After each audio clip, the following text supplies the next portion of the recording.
If I can convince people of anything, it's that idea that it's not normal to become physically frail. It's very much about lifestyle. It's very much about how physically active you are, what you ask your body to do.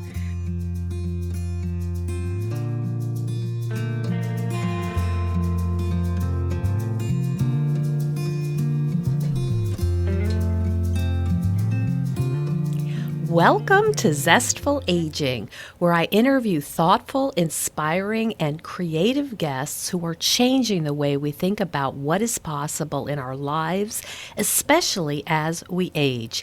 I'm your host, Nicole Christina, psychotherapist and fellow Zestful Ager. And I love to hear from my listeners. My new website, zestfulaging.com, is up, and it makes it easy for you to leave comments or suggestions. As a psychotherapist with a specialty in food and eating issues, I know that the holidays can be a real challenge when it comes to food. Food and family visits are often a tricky combination. So, if you'd like to learn how to have a more peaceful relationship with food, eating, and your body, both during the holidays and the rest of the year, check out my web course, The Wisdom of Mindful Eating. This course is super practical and it's user friendly. It has the power to change your life. You'll find the course on the website, zestfulaging.com. Our music is provided by Judy Banker, who was a guest on Zestful Aging. Her CD Buffalo Motel will be out in January of 2020. Find out more about Judy at her website, judybanker.com. Well, I've got my Jack Russell Sparky right by my side, so let's begin. Today we're speaking with Kay VanNorman, who's the president of Brilliant Aging. She's an internationally known healthy aging expert, and she directed the Kaiser Institute on Aging. She serves on international boards, speaks and consults around the world, and has an extensive list of publications, including 2 books, numerous chapters, scores of journal articles, and a Chinese translation of her latest book. Kay created the Vitality Portfolio model for lifelong health, including resources to make a vitality plan, balance wellness, core, and functional assets. We're going to learn more about that and make regular deposits into our health account. Welcome to the show, Kay. Well, thank you so much, Nicole. Thank you for having me. I'm really excited to be here. That is wonderful. You're such an expert and you know so much, and it's undergirded by science. So it's not like, sometimes we go on Facebook and we learn about these kale cleanses Oh, and goodness, yeah. and then we then maybe we ask ourselves, who is this person who's recommending this?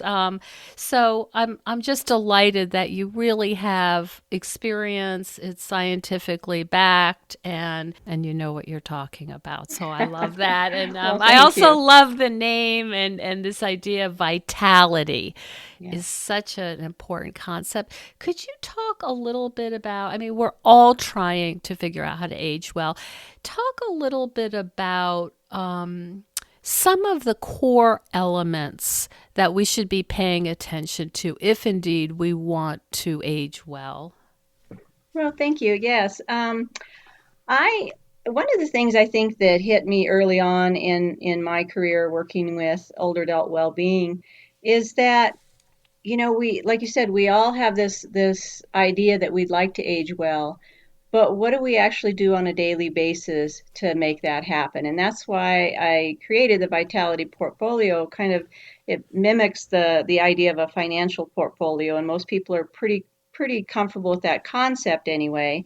That, in order to have financial well-being that lasts, you have to make a plan, you have to balance assets, and you have to actually make regular deposits. And I think Mm-hmm. that's where people tend to sort of fall off the ledge.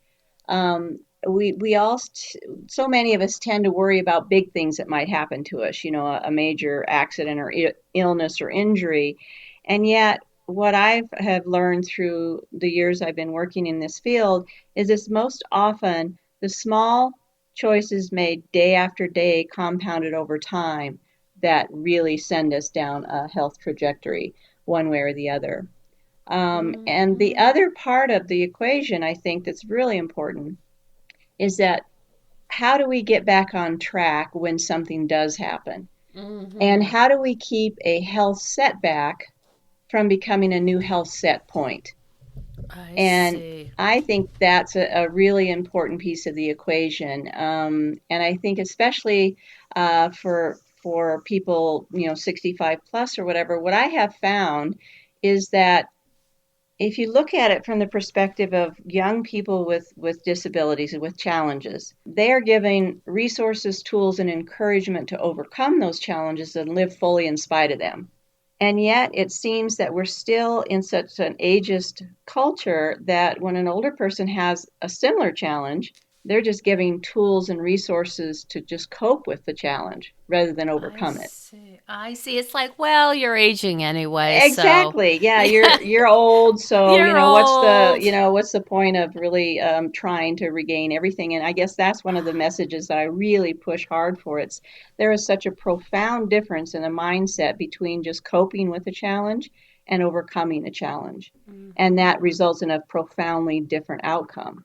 And so I think the elements of first of all, listen to the scripts that are sort of running in your brain about aging. And I think this is, again, sort of a missing piece of the equation because sometimes we don't even really know what those subconscious scripts are. And maybe you're going along and you're doing really well. You're staying active. You're eating healthy, nutritious food most of the time, and all of the things that help us stay healthy. You're staying socially connected, engaged with others. You find things that you can be passionate about in your life, and then you have some kind of a health crisis, and sometimes these aging scripts all of a sudden just sort of, flood you and keep you from stepping out and saying, no, this is just a setback, not a new set point, and I'm going to continue moving forward and living well, regardless of challenges. Kay, I have done, as you can imagine, a lot of work and reading and research and interviewing in the aging field. So I feel like I have a pretty good sense of what's going on. I want to tell you that I really appreciate this idea of, okay, you're doing everything right. You're doing everything well, but what happens when there's a setback? And I have Mm-hmm. not heard about that recently, if at all. And I really appreciate this perspective because we could be injured doing something like playing Mm-hmm. tennis. We Mm-hmm. could be injured doing something that we love. I have some clients who have really suffered psychologically because, for one reason or another, they were runners and they got an injury. And Mm-hmm. now what? Mm-hmm. Yeah.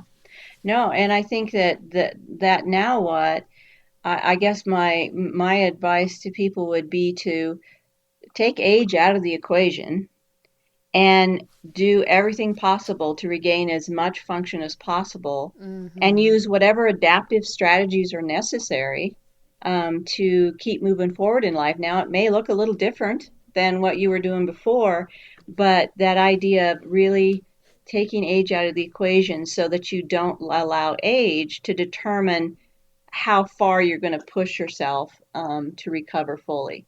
Mm-hmm. And I think that is so critical because I can tell you it's very common for healthcare providers, family, well-meaning family and friends to just sort of say, "Oh, gee, maybe you need to pull back and step back and make your world smaller to cope with it," as opposed to trying to again expand and grow. And not that it may not change, because it very well may change, but the mindset is so critical that you're going to just Mm-hmm. keep living as full as possible regardless of those challenges. Mm-hmm. Could you give an example? I think those are so helpful stories to bring this idea to life.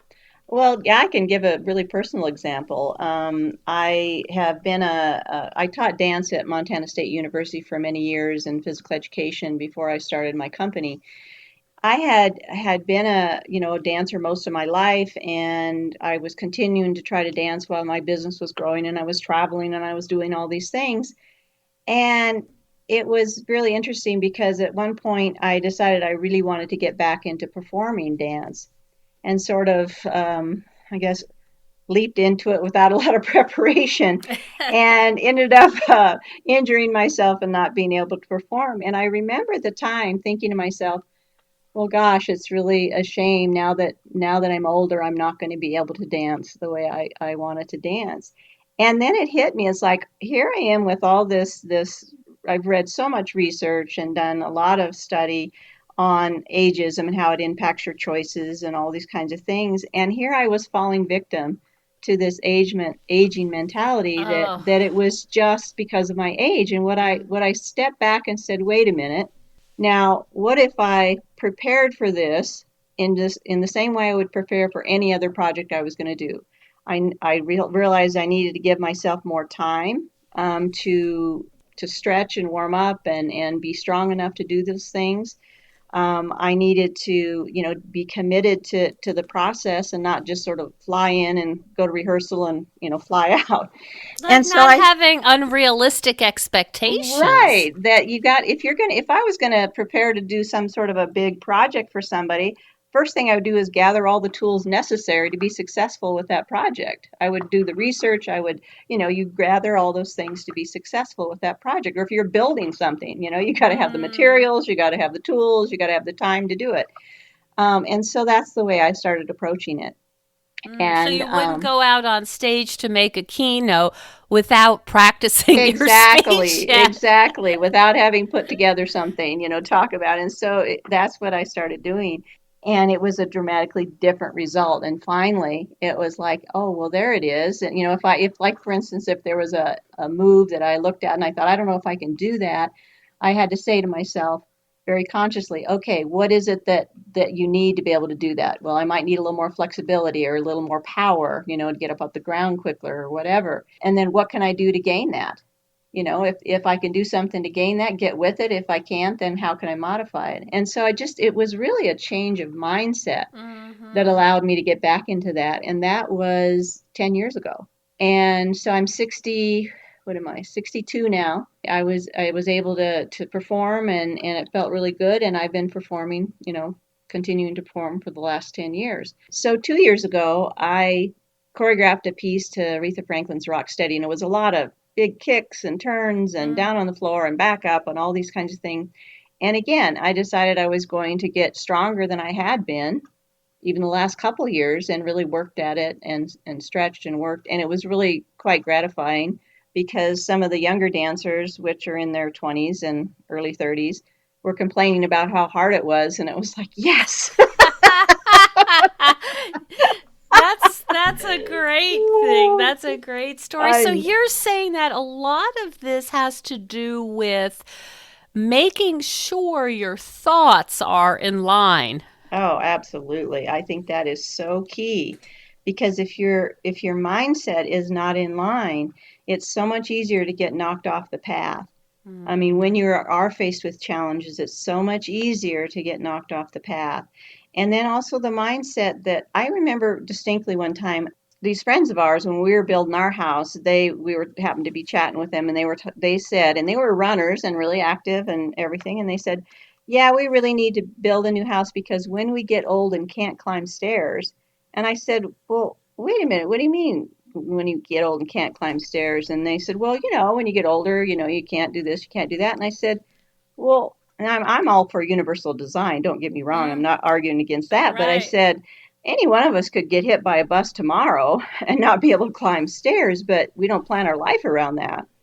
I said that mindset that, oh, I'm just going to become, frail when I get older. And I always try to explain to people that physical frailty is very common and it's very predictable with age, but it's not normal in the sense that it's completely avoidable for most people.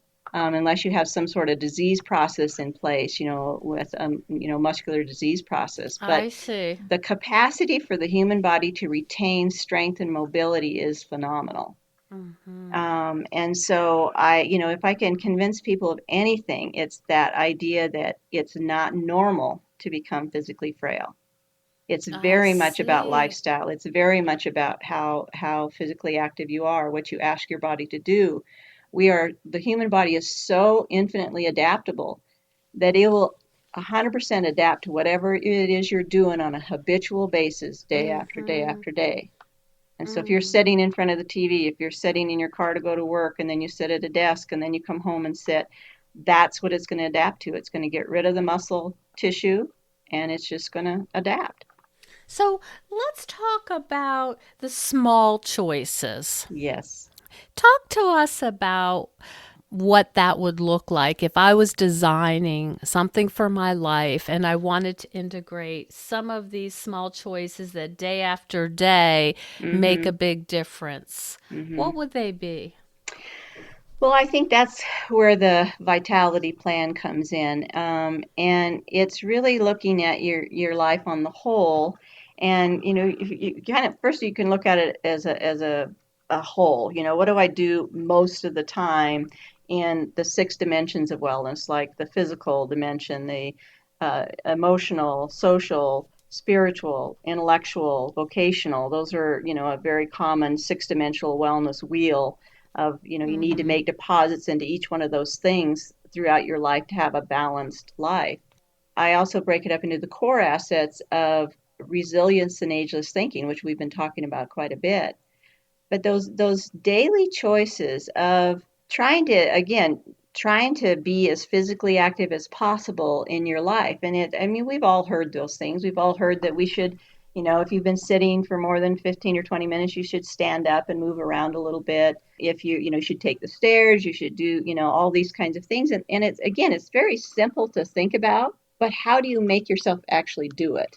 What's And the I Yeah, motivation? what's the Yeah. motivation? I think it's bridging that gap between intentions for aging well and actual Mm-hmm. actions, taking the actions. And so I think it's starting small. It's making those small little swap outs. And I do have a sitting desk and a standing desk both. I have one of those desks that change from one to the next because I do a lot of work on the computer. And if I'm really working on something, writing or whatever, all of a sudden realize I've been sitting there for an hour. And so try to do a lot of standing when I'm working. But it is taking the time to give yourself a 15-minute brisk walk in the middle of the day. I mean, Mm. most of us have some kind of a lunch break or some kind of a break, no matter what work we're doing. Take the time to make that little deposit. And I think if you just think about them as Mm-hmm. little deposits, in the social wellness, take the time to pick up the phone and make that phone call to a friend that you haven't talked to in a while. I think we so often get really busy and we get to work and we get home, we do all the things we have to do, and then you just kind of want to, insulate yourself. And so Mm-hmm. just being aware, I think, of those dimensions of well-being is really helpful. I in the vitality portfolio model I created, I have people draw a wellness wheel, and what that means is that if you think of each dimensions as a spoke on a wheel, and that you have to have the spokes kind of balanced in order for the wheel to move along. Mm-hmm. If you were to draw your wellness wheel today, and each spoke was how you drew that spoke represented how many deposits you made into that dimension, you might have some that are really big, some that are really Mm-hmm. small, some that Mm-hmm. aren't even there at all. Existent, right? And so that starts to give you a sense. A wobbly wheel. Yeah, very wobbly wheel. And I tell people kind of look if you look at the diagram, it looks more like a piece of pie, but wellness pie didn't seem to really fit. So wellness wellness wheel seems a little better. Um, but yeah, I think that it's really important to just sit down and give some thought around it, because people tend to spend more time planning a vacation than they do, their well-being and in their life, over the long haul. Mm-hmm.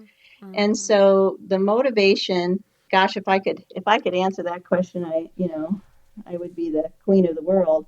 What Mm-hmm. motivates people to actually take action? But what I have found is that those ageist mindsets, those aging scripts that are running on our brain can throw down roadblocks over and over and over again. So if there was Mm-hmm. one thing I could help people with, it's to really take some time to think about what are those aging scripts running in your brain and where do they come from? I mean, I know people are probably thinking, well, what is an aging script? Well, we learn about aging from our parents and grandparents. We teach our children about aging. We learn about aging from our community, and we learn about aging kind of in the broader sense of the world. We hear these messages constantly about Mm-hmm. aging, and you either have to consciously reject a lot of these negative stereotypes of aging because they are so powerful because you hear them so many times throughout your whole life, Mm-hmm. trying to at least take some time to think about what did you learn about aging from your parents and grandparents? Are they very, or were they very active, engaged individuals? Did they just sort of follow the path of decline into dependence? What is that story? What is that script you have family aging scripts, you have community aging scripts, you have, cultural aging scripts. What are those dominant scripts? And I think for me, I mean, I was fortunate to have my both sets of grandparents. On my mom's side, they were ranchers in Wyoming and had sold the ranch when they were in their early 60s because that's what they thought they were supposed to do and retired to town. And they got bored and didn't like living in town. And after about 8 months, actually bought an old broken down ranch that didn't have running water and started over raising yeah raising Hereford bulls, and they worked on the ranch into their 90s. So That's they a just great story. it Yeah. is Really it's fantastic. demonstrates. It Yeah, it's really like demonstrates like this is what I thought I was supposed to do, but yeah, it's not working. it's not working and it doesn't feel right, and I'm bored, and where do you go from here if you don't have something that you're passionate about and don't have something to work towards? What are you doing? And then my on my father's side, they did the same thing. They retired and got bored, and after about a year they bought an old motel in their town and remodeled it and ran that for another 20 years. And so that was part of my aging script. I um, see. and then the other things that I've learned, I mean, I talk about in this vitality model, I talk about resilience and ageless thinking. And I tell you what, if you could just wave a magic wand and help people have that ageless thinking and resilience as two core pieces that keep them moving forward in life, that is so important. Hmm. Do you think it's getting better in terms of having more models for aging well and aging with vitality? Oh, absolutely. I think that, it used to be a real curiosity to see somebody who was in their 90s, they're 100, doing anything, And now, I mean, I think Growing Bolder has done a great job of really getting the message out there and really uplifting all these examples of people doing, amazing things into their hundreds. What I like about Growing Bolder is it's not just the super athletes that they highlight, but it's just people who are doing all kinds of interesting things. And And I think that, growing, talk about what growing bolder is for our audience. oh, yeah, well, Growing Bolder is an organization, Growing Bolder Media Group, and they have a really fantastic website. They have a radio program, they have public television stations, they do programs on public TV. And it's just this whole media group that their whole focus is trying to uplift positive aging, Mm-hmm. and helping people see that there's another way to think about aging, which I really love. They also do a lot of uplifting of people with challenges, differently abled people, and doing all kinds of amazing things. And I think those two things work together so well. I think we have a lot to learn from the disability movement in this country of the ability to just help people come up with adaptive strategies and move forward in life regardless. And really value people who are not 25 and, Yeah, yeah, running on the beach holding right. their beer or whatever. Well, yeah. I mean, I think that it's just. I mean, I feel really fortunate that I've gotten to be in this industry where I've gotten to know so many amazing people of all ages and well into their 90s and hundreds. And I think two of my best teachers have been a woman by the name of Harriet, who was my youngest son's child care provider from the time he was 6 months old until he went to school. Harriet had a really bad back, and when she said I was actually teaching the Young at Heart program at the time at Montana State University, which was an exercise program for older adults, and needed childcare and asked around, and she really wanted to do it, but she had osteoporosis and spinal kyphosis, which they used to call the dowager's hump, because of the spinal fractures. Anyway, I was concerned about her getting hurt or Cole getting hurt. And she just kind of laughed. She said, "Oh, I've had a bad back my whole life, and I took care of my own kids. I don't know why it would be any different now." Well, Harriet was 80 years old at the time.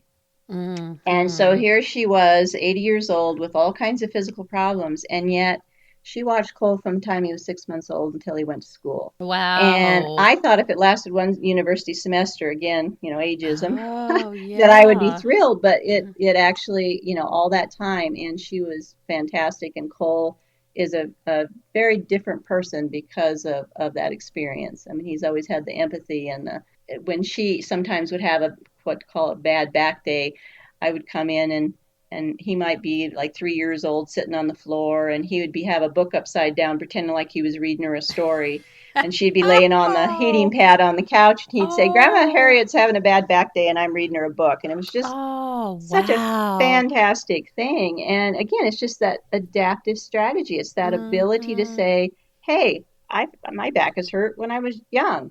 It hurts now. Mm-hmm. What's the difference? Why would I change my life because of age when I've had this experience before and I raised my own kids and I did all this stuff?" So I think Mm-hmm. that's a really important point. It's like taking age out of the equation. Don't let it Mm-hmm. become a big dominant factor in decision Mm-hmm. making. Now you might have to put it back in, once you evaluate everything, but don't let that be the driving force. That's such a great message. I'm a tennis player, and sometimes I have, people will say, "Oh, I'm too old to get that Uh, shot," or "When I was younger, I could have gotten that." And uh-huh. I think to myself, "No, I think it's probably because, we're only playing together once a week and Yeah. you didn't warm up and, Mm-hmm. so let's not blame it on aging." Yeah, and that's a really Yeah. good. I'm glad you brought that up because one of the things that people don't realize, even people who are in pretty good shape, is that in terms of muscle function, you have strength, which is the amount of force the muscle can move, and then you have power, which is how much force the muscle can generate quickly. And so, to understand the difference between that, what I tell people to do is, I'll have them sit in a chair, and then I'll say, just go ahead and stand up like you normally would, and then sit back down. And then this time, I want you to stand up, but slowly to a count of six. And then I'll have people stand up really slowly to a count of six and sit back down. And I'll say, well, which one is easier? And people say, well, the first one. Mm-hmm. And the first one, you're using power, using strength times speed. The second one, when I take the speed component out of it, you're using strength alone. And how Oh. many times do you see people struggling to get out of a chair as they get older? It's not necessarily Ah. because they don't have the strength, but they don't have the power. So that ability for the muscle to contract quickly is so important, and you have to train that. And you lose it at like a 3 times faster rate than you use strength alone. Oh. And so that's a critical. And so when you talk about like a going after a line drive or something in tennis, that's power. That's the ability to contract quickly and move quickly. And if you're not Mm-hmm. training that on a regular basis, you're losing it.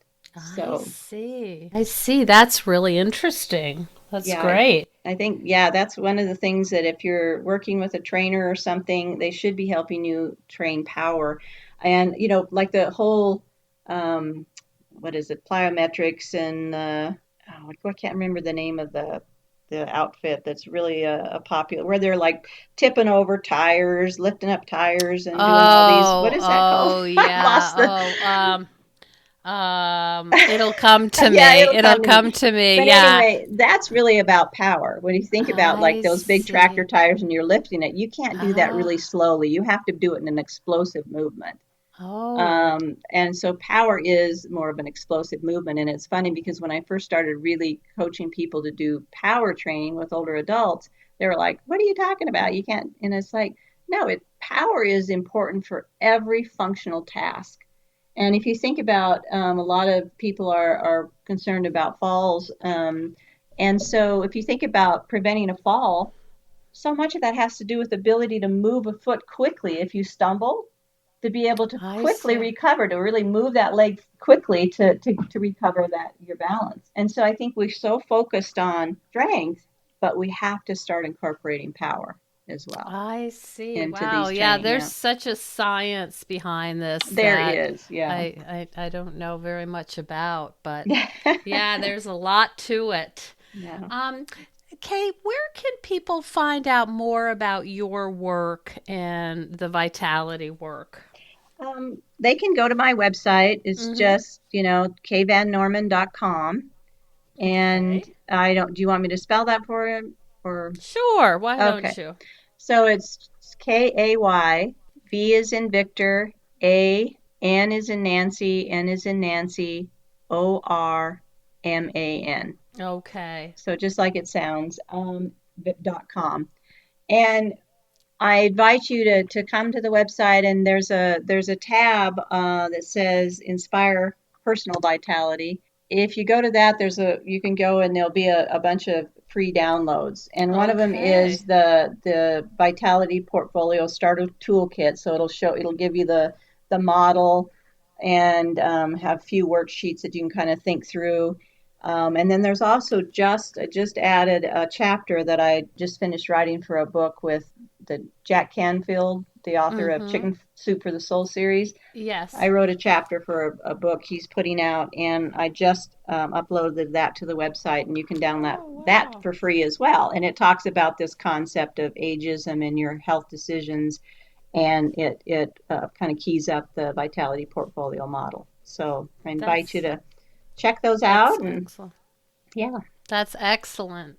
And that'll be, I think, really helpful. And maybe our audience can do a download and bring it to their trainer or to their sure. whoever they're working with, or just spark some thoughts about maybe I'll Mm-hmm. take the dog for an extra walk. Maybe Mm-hmm. I'll, get out my cross country skis again, whatever, Mm-hmm. but just something to inspire. Right. And even just maybe now when I'm talking on the phone, I'm gonna stand up. Mm-hmm. I'm gonna maybe do some hamstring or some quad stretches because we tend to have pretty tight, quad muscles, the front of the thigh muscle, looser hamstrings. And so, trying to think about the muscle imbalances that happen and what could I be doing maybe if I sit down and, pull my shoulders blades together and back because so much of what I do in a day contracts the front of the chest. And what do I do that actually Mm-hmm. stretches the front of the chest? And just started thinking of the human body as a really amazing machine, and what can I do to help it keep running properly? I It's love helpful. that. You Yeah. talk about, making deposits, and I think of it as also a gift. I mean, these are gifts Oh that you're yeah. giving yourself. Well, absolutely. And I think the key is you want to build up your functional reserves and your wellness reserves as much as possible because we're all going to have challenges. There's no question. But Hmm. when you do have a challenge, you don't want it to push you down below the level of functional independence. And so trying to keep that built up and then, like I said, not allowing that setback to be the new set point and saying, oh, well, now that I'm, this age and I have a problem and then I just have to accept, my fate. But no, do the best that you can with what you have. What are the adaptive strategies you could bring to bear? The Hmm. mindset of well-being. And I don't know if I have time to tell one more story, but Sure. my friend Eldo is another great example, and I do a lot of horseback riding, and Eldo I've ridden with for about 20 years. When he was 80 years old, he fell off the top of a haystack and broke his back and his neck. Mm. And of course, everybody was devastated, all his riding friends and stuff. And I went in, got enough nerve to go to the hospital and see him. And when I walked in the door, the first thing he said was, I can't believe I messed up my whole bleepity bleep summer of writing. And he did not one time believe he was done because Mm. he was 80 and had this severe injury. He was just mad because Wow. he had messed up his summer of The writing, summer. the summer. And Oh, I was like, wow. that was such an awesome thing. And then the next thing he did was the neck brace they had him in was really hurting him. And he said to the nurse, he said, this is really hurting me. I need to talk to the orthopedic. And she said, kind of patronizing, well, you can't expect it to be comfortable. And he said, I didn't say comfortable. I said tolerable. Get me the orthopedic on the phone. Mm. And so she did. And so he took charge of his well being. He didn't turn it Mm-hmm. over to anyone else. He said, this is what I need. And he Yep. got something different and it helped him. And then the other thing that was super interesting was that he got out of the hospital about 2 days before the 4th of July weekend. And he called all of his writing friends and said, come over for a barbecue. I'm having a 4th of July barbecue. Mm. And it was a very clear Mm-hmm. signal. Don't count me out. I'm Don't, still part of right. this group. And so that social, I mean, as I was watching him go through this, I was clicking through the research on resilience, the positive expectations, the social connections, the, self efficacy, taking charge, so he was demonstrating every single one of those building blocks of Check, check, resilience. Yeah, check. it was so interesting, Ah. and then 7 weeks to the day after he broke his back, he called me and he said, the doctor said I could ride. And I said, he did Oh. not. Oh my But he goodness. did. And he said, the doctor said, as long as I'm on a good horse and don't do anything stupid, I can go riding. So I took him to the mountains and he rode for like 30 minutes and that was enough. And then he just kept working at it. And by the end of the summer, the riding season, about October, he went on a 26-mile horseback ride with all of us in Yellowstone Park. What And a so great story. it was such an inspiration to me because of all the work that I do and the research and the reading, and to watch it play out in front of me was just Yes. amazing. I was like, oh my gosh, but it was 100% his mindset and his willingness to just, fight back and move forward and keep believing that he was going to do what he loved to do. Some So, grit. grit. Exactly. Hmm. Exactly. I love that story. Yeah. Okay, thank you so much for bringing a new aspect to our conversation here about, what do you do if you have a setback, Mm-hmm. and how important mindset is, and really examining your thoughts about ageism and how you may be unconsciously, Mm-hmm. acting them out. I think these are really interesting points, and some of them are not as we don't hear them as often. Mm-hmm. So I really appreciate You that. bet. And we will have the listeners. I'll go ahead and put that up on the show notes so they'll be able to find you. Thank you so Perfect. much. Well, thank you. It's been a pleasure to visit with you, and I'd love to do it anytime. Thank you so much for joining us on Zestful Aging. If you like the podcast, please share it with some of your friends. I love to hear from my listeners. Send me an email at NicoleChristina.com. In this phase of our lives, we're more aware that our time is precious, and we certainly don't want to waste it taking care of stuff that we no longer need, left over from a life that we are no longer living. We know we would feel better with less clutter and more open space, but we don't know how to get there. If this sounds familiar, I'd love you to check out the online course I've developed with professional organizer and designer Carrie Luderin. This course is different than others you may have tried because we give you clear steps to deal with the clutter and tools to help you face the overwhelm and feelings that come up when you're going through your clutter. It's practical and realistic, and the lessons are short and punchy and very manageable, but it has the power to change your life. We all deserve to live in a peaceful home without the chaos of too much stuff. Find out more at NicoleChristina.com. And stay tuned next week for another interview with a fascinating and inspiring guest.